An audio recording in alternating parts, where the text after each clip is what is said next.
A história começa com o protagonista sentado em sua sala de aula, lançando olhares furtivos para uma de suas colegas.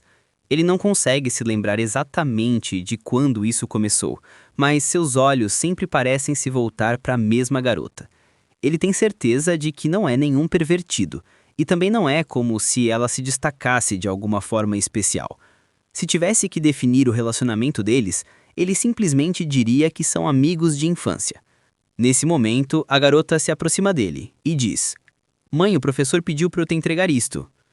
Ele aceita os bilhetes das mãos da garota, fugindo some, enquanto seus pensamentos voltam novamente para o fato de que, mesmo sendo amigos de infância, isso não é nada demais. Afinal, eles ainda se chamam pelos sobrenomes. Quando entraram no Ensino Fundamental 2, pararam de ir à escola juntos, e agora quase nem conversam mais. Desde que começaram o ensino médio, as coisas mudaram bastante, e ele nem lembra mais quando pararam de se chamar pelos primeiros nomes. Quando eram crianças, eram realmente próximos, mas aquele tempo já passou. Naquela noite, ele está sentado em casa com sua irmã mais nova quando a mãe volta do trabalho e anuncia que Sumi vai visitar a casa deles naquele dia. Ele fica realmente surpreso ao ouvir isso sobre sua amiga de infância. Vendo sua reação, a mãe o lembra de como Sumi costumava visitar a casa com frequência.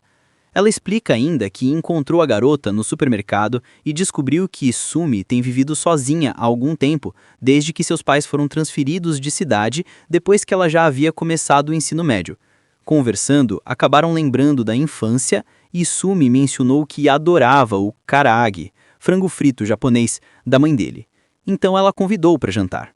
A mãe comenta que Sumi ficou muito feliz com o convite e ele finalmente para de reclamar. Em contraste com o humor dele, sua irmã mais nova, Chihiro, está radiante com a ideia de jantar com Sumi.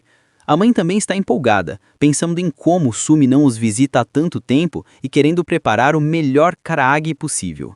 O Yu ainda tenta entender a situação quando a mãe menciona de repente como Sumi-chan ficou tão fofa agora. Ela até quer saber a opinião dele, mas Yu não sabe o que responder. Ainda assim, isso faz pensar em como Sumi não é considerado uma garota particularmente bonita na sala de aula. Seus pensamentos são interrompidos por Chihiro perguntando quando Sumi-chan vai chegar. A mãe responde que será depois das 6. Enquanto as duas conversam animadas, Yu se retira para o quarto. Lá, ele pensa que talvez devesse jogar o lixo fora e dar uma arrumada. Ao olhar para sua coleção de mangás, considera escondê-los um pouco. Sem perceber, ele começa a limpar o quarto mesmo sem saber se Sumi vai entrar ali ou não. Quando se dá conta, senta-se no chão tentando entender o próprio comportamento. De repente, ele encontra seu álbum de fotos e o pega rapidamente. Ao abrir na primeira página, é tomado de nostalgia. É uma foto da época da escola primária. Nela, sua irmã Chihiro ainda era bem pequena. O que o diverte, o álbum também tem fotos de todos os seus amigos, embora algumas estejam borradas. E entre elas, há várias imagens dele e de Sumi quando crianças. Olhando aquelas fotos, ele se lembra de como ela visitava a casa deles com frequência e de como brincavam juntos o dia inteiro. Ele recorda também o quanto Sumi amava o karaage da mãe dele. Sempre ficava tão animada que às vezes esquecia de mastigar. Naquele tempo, ele achava Sumi adorável comendo o frango frito. Revivendo essas lembranças, ele sorri ao lembrar que costumavam recitar um poeminha antes de dormir. Na infância, passou mais tempo com Sumi do que com qualquer outra pessoa. Depois de um tempo, decide parar de se perder nas lembranças e ir tomar banho. Embora seus pensamentos continuem girando em torno de Sumi, que viria visitá-los após tanto tempo. Ele percebe que, para os pais dele, eles ainda são as mesmas crianças que brincavam juntas, mas agora Sumi é uma jovem adulta, séria. À noite, Sumi finalmente chega à casa deles e é recebida calorosamente pela mãe e por Chihiro. Yu, por outro lado, sente-se um pouco constrangido enquanto a cumprimenta. Seu coração começa a bater de um jeito estranho. Ela admite timidamente que está nervosa por vir depois de tanto tempo. Yu lembra que ela costumava ir sempre, e Sumi concorda, mas diz que as coisas são diferentes agora. Então, pede permissão para chamá-lo pelo primeiro nome, apenas naquela noite, já que sua mãe ainda chama dela de Mãe Yuko. Pensando nisso, Yu não se importa, e até pergunta se também pode chamá-la pelo primeiro nome. Ela concorda imediatamente. A conversa é interrompida por Chihiro, que grita: "Anda logo, Sumi-chan!" Yu responde algo, mas ela retruca: Eu não estava falando com você, Oni-chan. Enquanto isso, ele pensa em como voltaram a se chamar pelos primeiros nomes. Na mesa de jantar, todos ficam com água na boca ao ouvir os pratos. Yu comenta que a mãe fez comida demais, mas ela retruca que o rosto dele diz o contrário. O pai está trabalhando até tarde, então comem sem ele. Assim que provam o karaage, todos ficam maravilhados com o sabor. A mãe, sorrindo, diz que Sumi está adorável e a incentiva a comer à vontade. De repente, Yu começa a rir. Todos o olham confusos, e ele explica que Sumi sempre fazia a mesma cara ao comer quando era pequena. Chihiro cai na risada, e Sumi, emburrada, reclama por estarem rindo dela. A mãe dele sorri, e comenta como aquilo parece o passado voltando. Chihiro também a convida para visitá-los com frequência. Yu, embora surpreso, sente alívio quando Sumi aceita. Antes de ir, a mãe pede para Yu acompanhá-la até em casa. No caminho, ele pede desculpas pelo comportamento agitado da irmã, mas Sumi diz que achou fofo e que foi bom conversar depois de tanto tempo. Logo chegam à casa dela. Yu sente uma pontada de decepção por ser tão perto. Ele se despede, prometendo encontrá-la na escola. Sozinho, se agacha e pensa em como tudo parece igual ao passado, chamarem-se pelos primeiros nomes e passarem tempo juntos, mas de alguma forma, tudo parece diferente agora. Sentindo-se curioso, ele pesquisa o significado da palavra nostalgia. Na manhã seguinte, o alarme toca, mas ele ainda pensa na noite anterior e acorda cansado. Após um café da manhã preguiçoso, sai para a escola. A mãe o observa preocupada. Logo depois que ele sai, Chihiro percebe que o irmão esqueceu a marmita em casa. Na escola, Io nota a ausência da marmita e se desespera, pois também esqueceu o dinheiro. Para piorar, vê um casal de colegas dividindo o almoço romanticamente, o que só aumenta sua frustração. Nesse momento, alguém coloca uma marmita em sua mesa. Ele levanta o olhar e fica surpreso ao ver Sumi, que o cumprimenta sorrindo. Yu se enrola todo nas palavras ao perguntar como ela conseguiu sua marmita. Sumi explica que encontrou sua mãe, que pediu para ela entregá-la. Antes de ir embora, ela sugere trocarem números de telefone. Yu fica surpreso, mas concorda rapidamente. Depois, ele envia uma mensagem agradecendo pelo favor. E ela responde, perguntando se ele ainda é fã de Kimpira Gobo, um prato japonês, lembrando que ele sempre levava aquilo no almoço quando eram crianças. Yu fica impressionado por ela ainda se lembrar disso, e percebe que no fundo, ele continua o mesmo. Essas interações deixam Yu com uma sensação estranha, um misto de desconforto e nostalgia. Mais tarde, quando está voltando para casa, começa a chover forte. Ele se abriga em um ponto de ônibus e, surpreendentemente, Sumi aparece encharcada. Sentando-se ao lado dele, comenta que é engraçado vê-lo evitando a chuva, já que quando era pequeno, ele adorava brincar nela. Yu ri e diz que ela também brincava. Sumi ri, mas quando tenta continuar a conversa, ele se levanta de repente, nervoso. Sem querer, espiou por baixo do vestido molhado dela. Seu coração dispara e ele se sente culpado e confuso, pois nunca havia olhado para Sumi como uma garota. Notando o comportamento estranho dele, Sumi se dá conta que está tremendo de frio e espirrando. Yu oferece suas roupas de ginástica. Ela se surpreende, mas ele explica que, por engano, as trouxe no lugar do dinheiro. Isso o faz lembrar que, quando eram crianças e brincavam na chuva, Sumi sempre acabava doente e ele tinha de brincar sozinho depois. Sumi agradece e vai se trocar. Quando volta, as roupas dele ficam enormes nela, e ela rindo, comenta como antes era um pouco mais alta. Yu fica surpreso, e então notam que a chuva parou, hora de voltar para casa. Caminhando juntos, Sumi confessa que também odiava brincar sozinha. Isso deixa Yu ainda mais confuso sobre os sentimentos que começam a surgir. No dia seguinte, ele descobre que Sumi pegou um resfriado e faltou à escola. Quando conta à mãe, ela fica preocupada e pede que ele leve o dever de casa e alguns remédios para a amiga. Yu tenta argumentar que é só um resfriado, mas a mãe insiste e praticamente o empurra para fora com uma lista de itens para comprar. Depois de passar na loja de conveniência e comprar tudo, ele chega na casa de Sumi, nervoso para bater na porta. Pensa em apenas deixar o dever na caixa de correio, mas logo lembra que Sumi é amiga de infância, não há por que se preocupar. Depois de alguns toques sem resposta, ele recebe uma mensagem dela dizendo que está indo abrir a porta. Quando ela finalmente aparece, Yu se assusta ao vê-la muito pálida e fraca. Mesmo assim, ela insiste que está bem, mas quase desmaia logo em seguida, e Yu a ajuda a se sentar. Ela admite que usou toda a força que tinha só para abrir a porta, e tenta brincar dizendo que como não consegue andar direito, ele vai ter que carregá-la nas costas. Quando Yu percebe que ela está brincando, comenta como ela ainda tem forças para fazer piadas. Por dentro, ele se sente um pouco aliviado ao ver que ela o chamou pelo primeiro nome. Sumi apenas sorri diante da resposta dele, enquanto ele não consegue deixar de notar que hoje eles parecem um pouco mais próximos.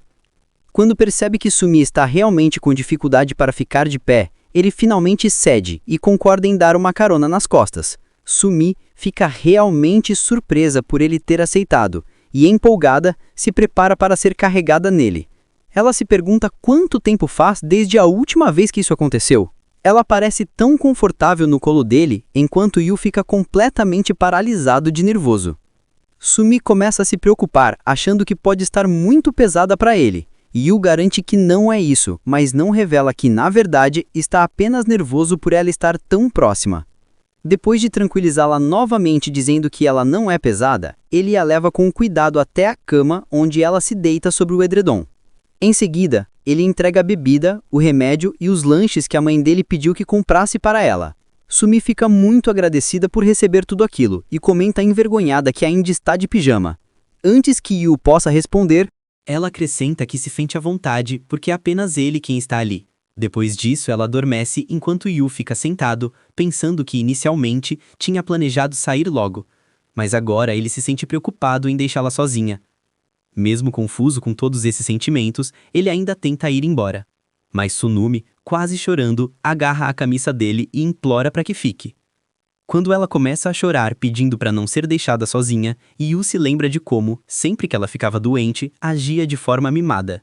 Nesses momentos ela dizia coisas que normalmente jamais teria coragem de dizer.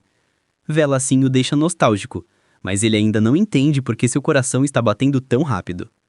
A sensibilidade de Sunumi o faz lembrar da infância deles, e mesmo sem nada novo acontecendo, o coração dele continua acelerado. Com os olhos marejados, Sunumi desabafa que está acostumada a viver sozinha, mas que é muito difícil cuidar de tudo quando se está doente. Yu acha exagero, mas então percebe o quanto é pesado estar sozinha e entende o motivo do comportamento dela. Sem discutir, ele apenas se senta no chão. Quando percebe que ele vai ficar, Sunumi fica radiante. Ela se enrola no cobertor, sorrindo amplamente e diz o quanto está feliz. Ainda assim, quer saber se ele ficará mesmo quando ela dormir. Yu diz que não tem certeza, porque se ela dormir, quem vai trancar a porta quando ele sair? Sunumi resolve o problema permitindo que ele leve a chave reserva e repete o quanto está feliz por tê-lo ali. Yu se preocupa com o fato de ela se mover tanto, mas ao tentar provar que está bem, Sunumi tropeça e cai de volta na cama. A cena o lembra da infância deles e o deixa novamente nervoso. É estranho vê-la sorrindo tão abertamente, já que na escola ela mal fala. Então Sunumi comenta que está com fome depois de se movimentar tanto. Yu rapidamente pega sua mochila e pergunta se ela quer comer a gelatina de vitaminas ou o bolo que ele trouxe. Ele a incentiva a comer todo o bolo, dizendo que é dela. Certeza de que aquele era o sabor preferido dela? Mas quando ela não responde de imediato, ele fica preocupado. Sunumi logo diz que gosta do bolo, mas se pergunta como ele sabia. Yu explica que sempre havia lendo o livro sobre aquele bolo, então sabia que ela gostava muito. Com um sorriso radiante, Sunumi confirma que realmente gosta, mas acrescenta que há outra coisa de que sente falta. Quando Yu pergunta o que é, ela se recusa a dizer, chamando de segredo, e muda de assunto oferecendo-lhe um morango do bolo, a melhor parte. Yu responde que por isso mesmo ela deveria comê-lo, mas Sunumi insiste, dizendo que é um agradecimento por ele estar ali. As bochechas dela ficam coradas enquanto empurra o morango em direção a ele. Mesmo um gesto simples de gratidão é suficiente para deixá-lo nervoso. Ela pergunta hesitantemente se ele não gosta de morangos, e vendo a expressão preocupada dela, ele responde depressa, que gosta sim. Yu fica confuso quando ela leva o morango até sua boca, e ao tentar pegá-lo ele mesmo, Sunumi recua e não permite. Notando o olhar sério dela, Yu cede e come o morango. Depois de confirmar que realmente gostou, Sunumi volta a se concentrar no bolo, enquanto Yu fica cada vez mais inquieto, lançando olhares discretos para ela. Quando termina de comer, Sunumi anuncia que vai dormir e num instante adormece, sem lhe dar tempo de dizer mais nada. Com ela segura e confortável, Yu pensa no que deve fazer com a chave e acaba levando-a consigo. No dia seguinte, na escola, ele pensa em como devolver a chave e em como reagirá ao vê-la novamente. De repente, Sumiri se aproxima da mesa dele e o agradece pela ajuda no dia anterior. Ela até pede para ele agradecer à mãe dele e sai sem dizer mais nada. Yu fica sem acreditar na diferença de comportamento entre ontem e hoje. Enquanto isso, Sumiri se pergunta se agiu de maneira natural com ele. Só então ele percebe que ainda está com a chave dela. Decide colocá-la na caixa de correio para se livrar da responsabilidade. Sentado diante da porta dela, murmura para si mesmo sobre como isso deixa nervoso. De repente, uma garota se senta ao lado dele comentando que situações assim realmente deixam qualquer um ansioso. Yu se assusta ao vê-la. É Shiratori Erika, uma colega de classe com quem quase não fala. Ele pensa em fugir, mas ela segura o suéter dele impedindo. Curiosa porque ele tem a chave da Sumiri, Erika começa a questioná-lo. Quando ele tenta responder, ela muda de assunto dizendo que quer comer um parfait agora. Yu mal acredita no que ouviu, mas quando ela ameaça contar à turma, ele aceita acompanhá-la. Logo estão em um café, onde Erika saboreia o doce e volta a interrogá-lo. Quando ele hesita, ela garante que não contará nada. Afinal, ambos fazem parte da Nana. Yu se surpreende ao ouvir esse nome, que não escutava há anos. Erika pergunta se deve ligar para Zu, mas ele recusa depressa. Zu ficaria chocada. Em pensamento, Yu se lembra de como, no ensino fundamental, eles formavam um grupo de amigos próximos e criaram o nome Nana.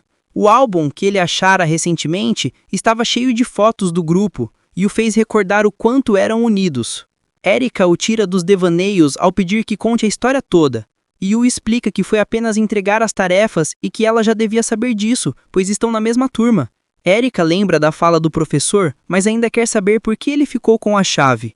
Sem saída, Yu admite que Sumiri estava muito doente, então ele a colocou na cama e trancou a porta depois. Erika acha a explicação entediante e diz que imaginava algo mais romântico. Yu se irrita, mas ela apenas comenta que é típico da Sumiri agir assim. Afinal, ela só dormiria perto de um garoto se sentisse realmente confortável.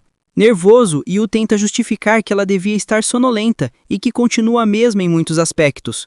Quando Erika pede detalhes, ele diz que o sorriso dela continua igual ao de antes.